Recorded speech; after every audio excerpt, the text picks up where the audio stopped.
అది ఒక అందమైన, మాయాజాల అడవి. అక్కడ చెట్లు మాట్లాడగలవు, పువ్వులు పాటలు పాడగలవు, మరియు జంతువులు కవితలు గద్దించే శక్తిని కలిగి ఉంటాయి. ఒల్లీ అనే ఒక చిన్న, మెరుస్తున్న బుడ్డోను పరిచయం చేస్తారు.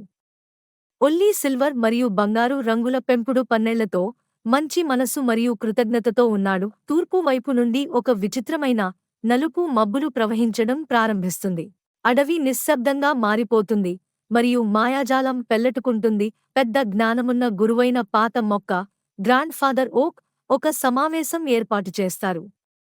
అడవిలోని మాయాజాలం హానికాకు గురైంది మరియు సహాయం అవసరం. ఒల్లీ ముందుకు వచ్చి, గుడ్డి మబ్బుల మూలం కనుగొనేందుకు సహాయం చేయడానికి స్వచ్ఛందంగా ముందుకు వస్తాడు. అతను చిన్నదిగా ఉన్నా, తన హృదయాన్ని మరియు ధైర్యాన్ని నమ్ముతాడు. ఒల్లీ దట్టమైన గుడ్డి మబ్బుల్లోకి ప్రవేశించి, మబ్బుల మూలాన్ని కనుగొనడానికి నిశ్చయంగా మారిపోతాడు. గుడ్డి మబ్బులు విచిత్రంగా, రహస్యాలను పంచుకునేలా అనిపిస్తాయి. ఒల్లీ షాడో మౌంటెయిన్కు చేరుకుంటాడు. అది చీకటిగా, భయానకమైన ప్రదేశం. మౌంటెయిన్ మొత్తం మబ్బులతో మరిగిపోయి, ఒక గుహ ఎత్తున కనిపిస్తుంది. ఒల్లీ గుహలో ఒక మెరిసే క్రిస్టల్ కనుగొంటాడు. ఈ క్రిస్టల్ మబ్బుల మూలంగా ఉంటుంది, మరియు అది మాయాజాల శక్తితో ప్రకాశిస్తుంది. ఒల్లీ తన బేగుతో క్రిస్టల్ను టచ్ చేస్తాడు. అది మరింత ప్రకాశించేలా మారుతుంది, మరియు మబ్బులు క్రమంగా కరిగిపోతాయి.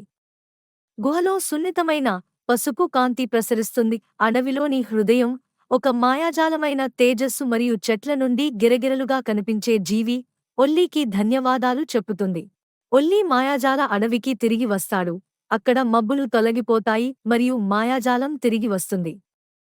జంతువులు అతని ధైర్యానికి అభినందనలు తెలుపుతాయి. అడవి ఆనందంతో నిండిపోయింది.